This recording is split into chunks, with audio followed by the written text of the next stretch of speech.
നമസ്കാരം, ഞാൻ Rajan Variyath. Assured plus ചാനലിലേക്ക് സ്വാഗതം. നമ്മൾ ചെയ്യുന്ന ബിസിനസ് പറയാറുള്ളത് mutual fund, health insurance, term insurance, അതുപോലെ ലൈഫ് ആൻഡ് ജനറൽ ആയിട്ടുള്ള എല്ലാ ഇൻഷുറൻസുകളും ചെയ്യുന്നുണ്ട്, ലോൺ സർവീസും ചെയ്യുന്നുണ്ട്. അപ്പം ടാറ്റ ഏജിലേക്കുള്ള ഹെൽത്ത് ഇൻഷുറൻസ് അഡ്വൈസേഴ്സിനെ റിക്രൂട്ട് ചെയ്ത് അവർക്ക് ട്രെയിനിങ് കൊടുത്ത് അവരെ ഒരു ടീമായിട്ട് മുന്നോട്ട് കൊണ്ടുപോകുന്നുണ്ട്.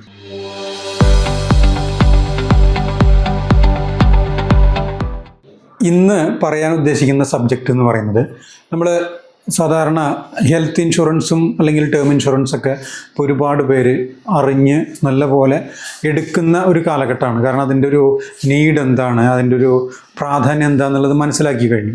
പക്ഷെ അതുപോലെ പ്രധാനപ്പെട്ട മറ്റ് പല ഇൻഷുറൻസുകളുണ്ട്.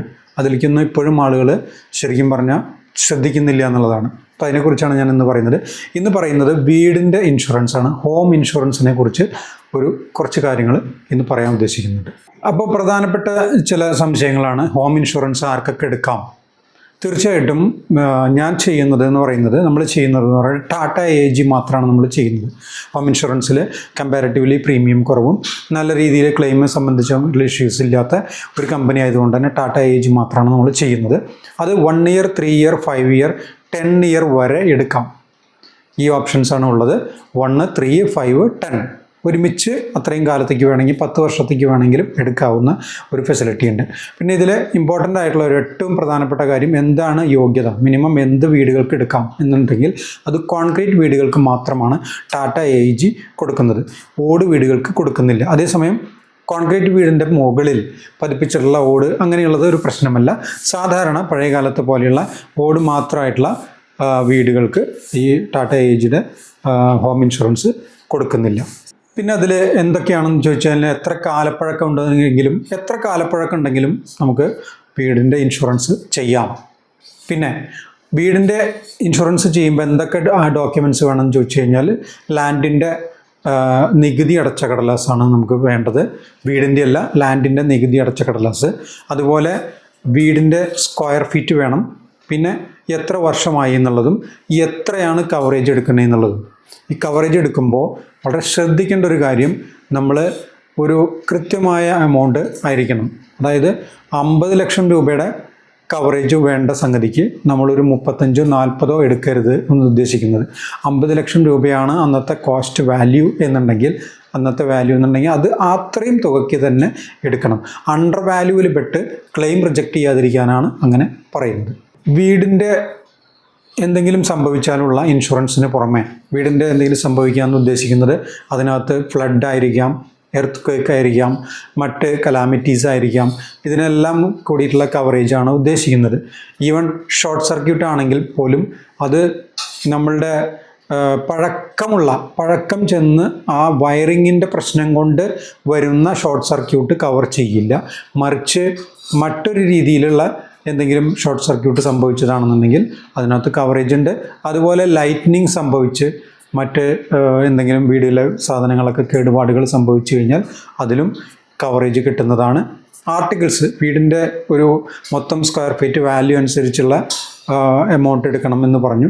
അതിന് പുറമേ എടുക്കാവുന്ന ഒരു സംഭവമാണ് നമുക്കിതിനകത്തുള്ള ആ കണ്ടൻസ് ഉദ്ദേശിക്കുന്നത് ഫർണിച്ചർ ആവാം, ഇലക്ട്രോണിക് സാധനങ്ങളായിരിക്കാം. അങ്ങനെയുള്ള എല്ലാത്തിനും കൂടി ടോട്ടൽ കോസ്റ്റ് കണക്കാക്കിയിട്ട് എത്രയാണെങ്കിൽ അതും കൂടി ആഡ് ചെയ്യാം. വീടിൻ്റെ വാല്യൂവിന് പുറമേ ആഡ് ചെയ്യാവുന്നതാണ്. പിന്നെ പുറമേ നമുക്ക് കോമ്പൗണ്ട് വാൾ ഉണ്ടെങ്കിൽ അതുപോലെ റൂഫ് നമ്മൾ ട്രസ് അടിച്ചിട്ടുണ്ടെങ്കിൽ ഇതെല്ലാം അഡീഷണലായിട്ട് ചെയ്യാം.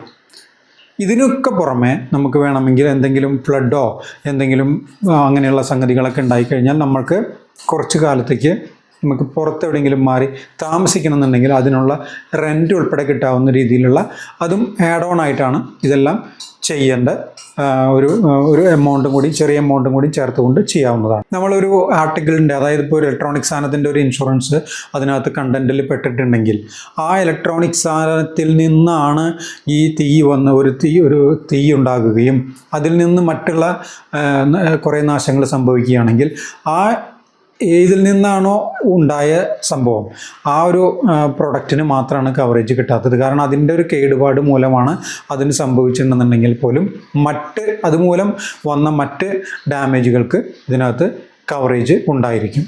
മറ്റൊരു സംശയം ഉണ്ടാവുക, ഒരു വർഷത്തേക്ക് എടുക്കുന്നു അല്ലെങ്കിൽ 5 വർഷത്തേക്കും 10 വർഷത്തേക്ക് എടുക്കുമ്പോൾ നമ്മൾ ഇപ്പോൾ സ്ക്വയർ ഫീറ്റിന് ഒരു 2500 രൂപയാണ് വില എന്നുണ്ടെങ്കിൽ അത് കണക്കാക്കിയിട്ടുള്ളൊരു പ്രൈസിനാണ് നമ്മൾ എടുക്കുന്നതെന്നുണ്ടെങ്കിൽ അതൊരു 10 വർഷം കഴിയുമ്പോൾ അതിൻ്റെ പ്രൈസ് ഒരു പക്ഷേ 2500-ന് പകരം 3500 4000 ആകുമ്പോൾ അങ്ങനെ വരുമ്പോൾ അതിൻ്റെ ഒരു അണ്ടർ വാല്യൂ ആയിട്ട് കണക്കാക്കുമോ എന്ന് ചോദിച്ചാൽ വീടിനെ സംബന്ധിച്ച് അതൊരു ഡിപ്രീസിയേഷൻ വാല്യൂ ആയിട്ടല്ല എടുക്കുക, അതൊരു വർഷാവർഷം ചെല്ലുമ്പോൾ അതിൻ്റെ കോസ്റ്റ് കൂടുകയാണ് ചെയ്യുന്നത്. അപ്പോൾ അത് കണക്കാക്കിക്കൊണ്ടുള്ള ഒരു അപ്രീസിയേഷൻ വാല്യൂ ആണ് അത് എടുക്കുക. അപ്പോൾ അതുകൊണ്ട് തന്നെ നമ്മളൊരു 10 വർഷത്തേക്കൊക്കെ എടുക്കുന്നത് കൊണ്ട് അങ്ങനെയുള്ള ബുദ്ധിമുട്ടുകൾ ഇതിൽ വരുന്നില്ല. ഏറ്റവും പ്രധാനമായിട്ടുള്ളൊരു കാര്യം എന്ന് പറഞ്ഞു കഴിഞ്ഞാൽ ഇത് വലിയൊരു പ്രീമിയം ഒന്നും വരുന്ന ഒരു സംഭവമല്ല.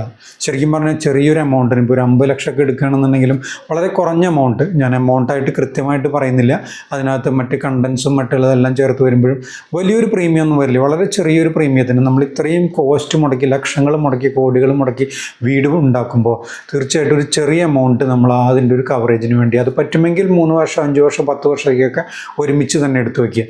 അങ്ങനെ എടുത്തു വെച്ച് നമ്മൾ എവിടെയെങ്കിലും ഒരു സേഫ് ആയിട്ടുള്ള ഒരു സ്ഥലത്ത് ഇതിൻ്റെ ഒരു ഇൻഷുറൻസ് എടുത്തു വയ്ക്കുമ്പോൾ ഇതുപോലെയുള്ള പ്രശ്നങ്ങൾ, ഇപ്പോൾ ഒരു വയനാട് പോലെയുള്ള ഒരു സംഭവങ്ങളൊക്കെ ഉണ്ടായ സമയത്ത് ഇത്തരം ഡോക്യുമെൻറ്റുകൾ ഉണ്ടെന്നുണ്ടെങ്കിൽ അവരെ സംബന്ധിച്ച് അതൊരു സേഫ് ആയിട്ടുള്ളൊരു സംഭവമായിരിക്കും. നമ്മളെ എവിടെയാണ് എന്താണ് ഒന്നും പറയാനായിട്ട് സാധിക്കില്ല. നമുക്ക് ഈ പറയുന്ന ഒരു പക്ഷേ ഒരു എർത്ത് ആയിരിക്കാം, അല്ലെങ്കിൽ ലൈറ്റ്നിങ് മൂലമായിരിക്കാം, എന്തെങ്കിലും സംഭവിക്കുകയാണെന്നുണ്ടെങ്കിലും നമ്മൾ നമുക്കൊരു ഗ്യാരണ്ടി ഇല്ലാത്ത, അല്ലെങ്കിൽ ഇത്രയും സമ്പാദിച്ചു ഇത്രയും കാലങ്ങളായിട്ടുണ്ടാക്കിയ ആ വീടിന് എന്തെങ്കിലും സംഭവിക്കുമ്പോൾ നമുക്കതിനൊരു കവറേജ് എടുത്തു വയ്ക്കേണ്ടത് വളരെ അത്യാവശ്യമാണ്.